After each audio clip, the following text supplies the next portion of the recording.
አሁን መስመር ላይ መምህር ሩቤን ይገኛሉ። ጤና ይስጥልኝ መምህር ሩቤን። ጤና ይስጥልኝ ተስፋዬ፣ እንዴት ናችሁ?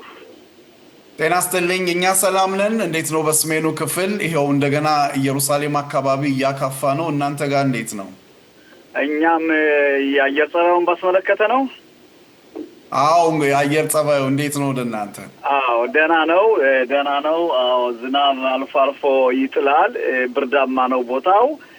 ደህና ነው። የውሃ አካባቢ ስለሆነ ትንሽ ቀዝቀዝ ይላል። ሁላችንም ቢሆን በዚህ አይነት ሁኔታ ነው የምንገኘው። ተስፋዬ እንግዲህ መምህር ሩቤን በእውነት የአየር ጸባይን ከጀመርን አይቀር የአካባቢያችሁ ነዋሪዎች የሄርሞንን ኮረብታ ተራራ እንዴት ነው ትጠቀሙበት አላችሁ? ትሄዳላችሁ? እዛ አካባቢ ሄዳችሁ ትዝናናላችሁ? እኛ ራቅ ያልነው ያው እንግዲህ ጊዜ ቆጥረን ነው። እናንተ ግን ቀረብ ያላችሁት እንዴት ነው ሁኔታው አካባቢው? ተስፋዬ በምታይበት ጊዜ በሄርሞን ተራራ ያለውን በረዶ ባስመለከተ በተለይ በዚህ ከውጭ ሀገርም ሆነ በደቡብ እና በመሀል ሀገር እስከ ሰሜን ባለው ውስጥ እረፍት እየወሰዱ ያላቸውን ጊዜ በስነ ስርዓት የሚያሳልፉ የእስራኤላውያንም ሆኑ ሌሎች ቁጥራቸው ከጊዜ ወደ ጊዜ ከፍ እያለ መጥቷል።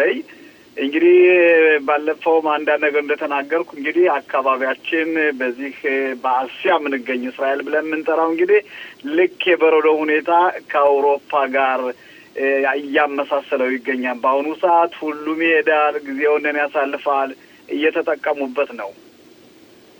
እንግዲህ ከአውሮፓ ጋርና ከአሜሪካ ጋር ስናነጻጽረው ያው እኛ ያለችን የሰሜኑ ክፍል የጎላን ተራራ ብቻ ነው እና ብዙ ይቀረናል ነው የምለው። በአየሩ ጸባይ ግን ያለው በቂ ነው።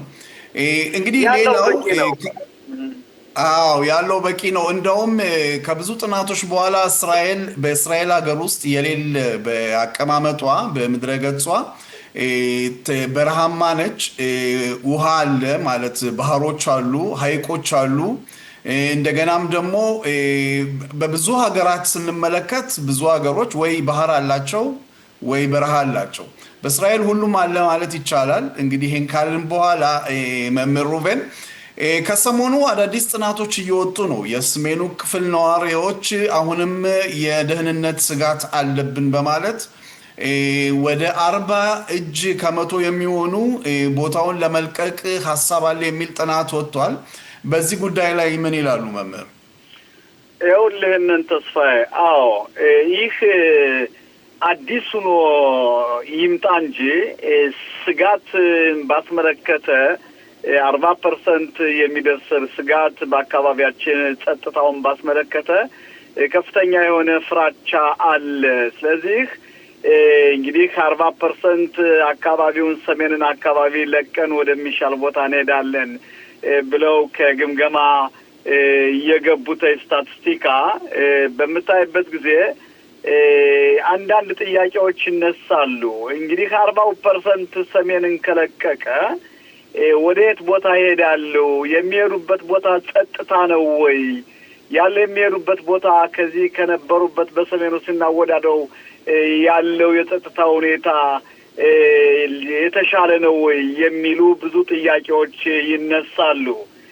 ነገር ግን በምናይበት ጊዜ በአሁኑ ሰዓት ያለው ሁኔታ ምንድን ነው? እንግዲህ በሰሜን አካባቢ በሊባኖስም ሆነ በሱሪያም ሆነ በሱሪያ በኩል በሰሜን ሱሪያ በኩል ያለው የቱርክ ጣልቃ ገቢነት የተለያዩ ነገሮች እነዚህ ፍራቻ በመስደድ አብዛኛውን ጊዜ ቲክሾረት ወይም ደግሞ በሚዲያ በሚያዩበት ጊዜ የሰውነን ግምገማ እያሳደገው ይመጣል።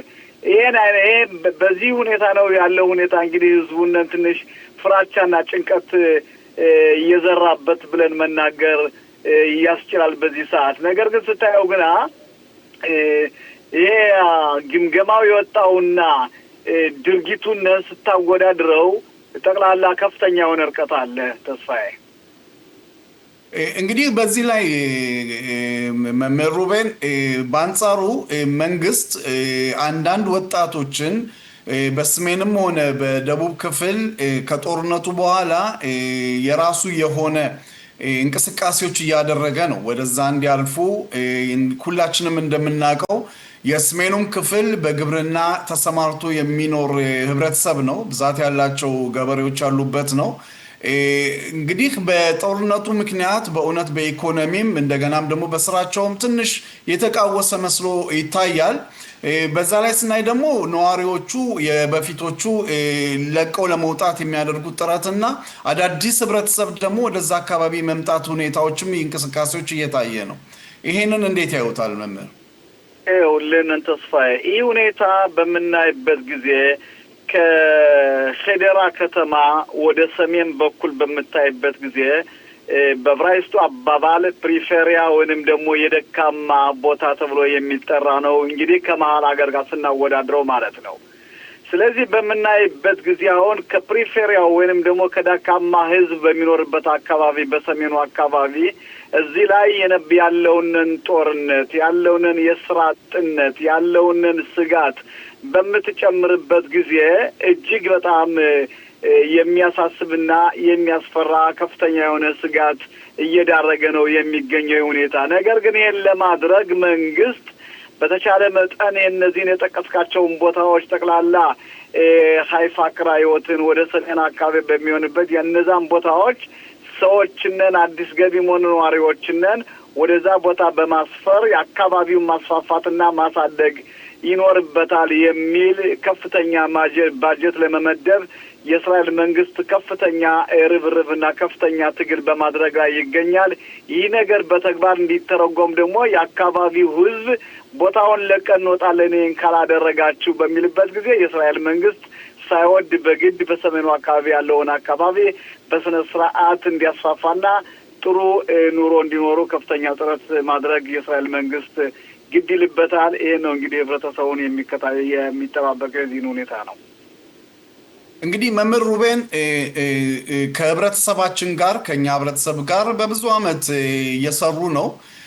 ህብረተሰባችን ይሄንን ጥሩ አጋጣሚ ተጠቅሞ ለምን እንዲህ አይነት ነገሮችን እንዲህ አይነት ፕሮጀክቶችን መንግስት በሚሰጥበት ሁኔታ ላይ በሰሜኑም ሆነ በደቡብ ክፍል በነፃ ነው ባይባልም ግን በተቻለ መጠን ካለንበት የኑሮ ደረጃ ኢኮኖሚ ስናየው ይሄ አካባቢ በአሁን ሰዓት እንደገና እንደ አዲስ ምስረታ እየተመሰረተ ነው። በዚህ ሁኔታ ላይ ምን አይነት ሀሳብ አለ? ለሌሎቹስ አሁን በየከተማው ላሉ ለኛ ወኪሎች አሉ፣ የኢትዮጵያን ወኪሎች ምን አይነት ሀሳብ ይሰጣሉ መምህር? ይኸውልን የኢትዮጵያን ወኪሎች የሚለውን ነገር በአንድ ቦታ እናስቀምጥና የህብረተሰቡ ፍላጎቱ ምንድነው የሚለውን መንደርደሪያ እናድርገው ተስፋዬ። በምናይበት ጊዜ ቀደም ሲል የኢትዮጵያ ይሁዳኖች ገጠር አካባቢ፣ እርሻ አካባቢ፣ የተለያዩ ቦታዎች አካባቢ ከዛ አካባቢ ቦታ ቢሰጣቸው ኑሯቸው ያማረና በስነ ስርዓት ባላቸው ሙያም የግብርና ሙያ ስለነበራቸው የተሻሻለ ኑሮ መቻል ይችሉ ነበር የሚል ነበር። ያነ ሳይደረግ ቀርቷል። አሁን ያለበት ሁኔታ ግና ስናየው ግና ወጣቱ ክፍል በተለያዩ አዳዲስ ሰፈሮች ሲሄድ እናየዋለን። ሂዶ ቤቶችንን አንዳንድ መሬቶችን ሲገዛና በተለያዩ አዳዲስ ሰፈሮች የኛን ህብረተሰብ ወጣቱን ክፍል እናየዋለን። በተለይ ኻሪሽ ተብሎ የሚጠራ ከባለነባት ወደ ሰሜን አካባቢ ወደ ደቡብ አካባቢ በሀይፋ ወደ ደቡብ አካባቢ ኻሪሽ የሚባለውን ቦታ ባለፈው እጀገም ጎንብቼ ነበረ። ከሚገርም ነገር አዲሱ ቦታ ነው። እዛ ግና የኛ ህብረተሰብ የኛ ወጣቱ ክፍል ከፍተኛ የሆነ ቁጥራቸው የበዛና በአካባቢ ቤታቸውን ገዝተው ኑሯቸውን እፎይታ ኑሮ የሚኖሩበት ሁኔታ ነው ያለ። እዛ አካባቢ በምትሄድበት ጊዜ ለምሳሌ ሀብሬ መዋጻ የመማክርት አባሎች አሉ። ከዛ ከተለያዩ ፕሮጀክቶች ተሳትፈው የሚሰሩ የኛ ወገኖች አሉ። በትምህርት ደረጃ ያሉት የኛ ሰዎች ቦታውን እየተከታተሉ ህብረተሰባችን የመምራቱ ሁኔታ በጣም ደስ ብሎ ነው የምታየው እና በአሁኑ ሰዓት ተስፋ በምታይበት ጊዜ በወጣቱ ክፍል አዳዲስ ቦታዎችን እየሄዱ ኑሯቸውን ለመመስረት የሚያደርጉት ጥረት ከጊዜ ወደ ጊዜ እያደገ ነው የሚሄደው እንደምናየው ሁኔታ ተስፋዬ። ከእናንተ አካባቢ በክራዮት አካባቢ ወደ የበለጠ እንግዲህ ሰሜን የምንለው ያው ከሄደራ በላይ ቢሆንም እንግዲህ ወደ ራማታ ጎላን አካባቢ ብዛት ያላቸው ከጦርነቱ በኋላ በእውነት ክፍተት እያሳዩ ነው። ከእናንተ አካባቢ ለቀው የሄዱ ኢትዮጵያኖች አሉ ወደዛ ኑሯቸውን ለማሻሻል እንደዚሁም በግብርና ስራ ለመሰማራት አሉ። ለምሳሌ መርካዝ ክሊታ ተብሎ የሚጠራው የአዲሶች መስተናገጃ ቦታ ናሃሪያን ብንወስድ ለምሳሌ ከኛ ትንሽ ወደ ሰሜን ያለ ቦታ ነው። መርካዝ ክሊታውን ልቀቁ በሚባሉበት ጊዜ ያንን ቦታ የሚኖርበት ጊዜያዊ ቦታ ብዙም ወደ መሀል ሀገር እየሄደ ሲገዛ ነው የነበረ። አሁን ግን በምታይበት ጊዜ ግና ቁጥራቸው ያላነሰ ከፍ ያሉ በዛው አካባቢ በናሃሪያ እንግዲህ ናሃሪያ አካባቢ ፕሪፈሪያ ብለን የምንጠራው ነው። በዛ አካባቢ ቤታቸውን ገዝተው የሚኖሩ የኛ ህብረተሰብ ቁጥር በጣም ከፍተኛ ነው። ከዛ ውጭም እንደገና የመርካዝ ክሊታውን ትዊት እናደርግና አዳዲስ መጠለያ የሚኖርበትን ተውና በዚህ በአካባቢያችንም በክራዮት ሀይፋ አካባቢ ወጣቶች ኑሯቸውም ወደዛ ወደ ሰሜን እስራኤል ወደ ጋሊል ብለን የምንጠራው ወደዛ የሚሄዱ ሁኔታ ከጊዜ ወደ ጊዜ እያደገ እየጨመረና እየተስፋፋ መሄዱን አንዳንድ ሁኔታዎችን ዘገባዎችን በመከታተልበት ጊዜ የዚህ አይነት ሁኔታ አለ። ተስፋዬ መምህር ሩቤን፣ ሌላው እንግዲህ ከሰሞኑ በአንዳንድ የማህበራዊ ሚዲያ ላይ ከታተላለሁኝ ስለ አሁንም የመኪና ትምህርቶችን እና የተለያዩ ፕሮግራሞችን አንዳንድ ማስታወቂያዎች አይቻለሁ። እንደው በእርሶም እይታ እንዲነግሩኝ የምፈልገው 2025ን ብዛት ያላቸው የትራፊክ አደጋ እስከ 455 የሚሆኑ ሰዎች ናቸው በትራፊክ አደጋ ህይወታቸው ያለፈው። 2026ን እንዴት ይጠብቁታል መምህር? በመጀመሪያ ደረጃ ያለው ሁኔታ ምንድነው? ይሄንን የመኪና አደጋ ባስመለከተ የእስራኤል መንግስት በተለይ የትራንስፖርት መስሪያ ቤቶች በከፍተኛ ሁኔታ ከፖሊስ ጋር በመተባበር ይህ የ2025 የነበረው አደጋ የደረሰው አደጋ በ2006 የቀለለ እንዲሆን የሚለው ሁኔታ ከፍተኛ ትግል በማድረግ ይገኛሉ። በእኔ በኩል በማይበት ጊዜ መንግስት ከነበረው ስህተት ከነበረው የትራንስፖርት ከፍተኛ ድክመት ይህ ነገር የተሻሻለ መስሎ እንዲታይ ብዙ ለውጦችን ብዙ ሪፎርማ ተብሎ የሚጠሩትን ነገሮች አውጥቷል መንግስት። ምክንያቱም ሰው በግል መኪና ከመሄድ ይልቅ በትራንስፖርት መኪና ቢጠቀም ያለው የመኪና አደጋ ሁኔታ እየቀነሰ ይሄዳል የሚል ለውጥ አውጥቷል። ለምሳሌ ያህል በምናይበት ጊዜ 67 እድሜ የሞላቸው ወገኖቻችን በመኪና ራሳቸው ሂደው ችግር ላይ ከመፈጠር ይልቅ 50 በነጻ ተሳፍረው እንዲሄዱ የሚል ወጥቷል ሪፎርማ ለውጥ። እዛም ታማሚ የሆኑት አካለ ስንኩላን የሆኑትም ለነሱም 50% ቅናሽ እንዲሆን፣ ወጣቶች 33% ቅናሽ እንዲሆን፣ ወታደሮች የጨረሱት ውትድርና የጨረሱ አመት በነጻ እንዲሄዱ፣ ከዛም ፕሪፈሪያ ብለን የምንጠራቸው ዝቅተኛ ወይም ደካማ ቦታዎች ያሉ በሚኖሩበት አካባቢ 50% ቅናሽ እንዲሆንላቸው የሚል ሁኔታ ዘገባ ወጥቷል። ይህ ሁኔታ የሚያሳየው ምንድን ነው? የመኪና ብዛት ስላለ የግል መኪና ይዛችሁ አትሂዱ፣ በመንግስት ትራንስፖርት ተጠቀሙ የሚለውን ሁኔታ የሚገፋፋ ሁኔታ መስሎ ይታያል። በዚህ አይነት ሁኔታ የ2026 ሁኔታ የተሻሻለ ይሆናል ብዬ ነው የማምነው ተስፋዬ። ሌላው እዚህ ላይ መምህር ሩቤን ለመጨመር ያህል በየጎዳናው የተደበቁ የፖሊስ ካሜራዎችም እንዳሉ እየታየ ነው።